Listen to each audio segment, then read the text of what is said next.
Hello guys, so another day, another unboxing na naman tayo. So may dumating tayo dito na package. So nag-pre-order kasi ako nito, itong ROG Xbox Ally X, no. So kapag ka nag-pre-order ka sa kanila, doon sa mismo tindahan nila sa SM ay may makukuha ka na libreng ganito. Yan, so ang worth raw nito is 2,999 pesos. So ito guys yung official case nitong ROG Xbox na Ally X.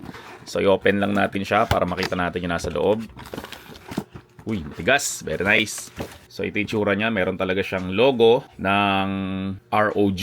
Tapos sa ilalim niya, okay, nice. So dito pwede mong ilagay yung charger. Yan. Tapos warranty information. Ganda, ayos ha. Naisipan talaga nila yun.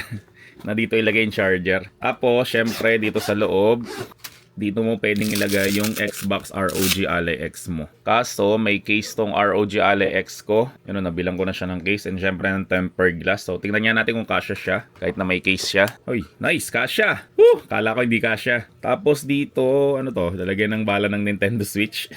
Yan, so marami pa siya pwedeng ilagay na kung ano-ano. Tapos pwede mo siyang takpan ng ganyan.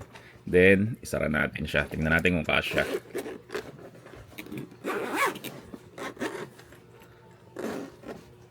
Yun. Very nice. Ganda. Salamat, Asus!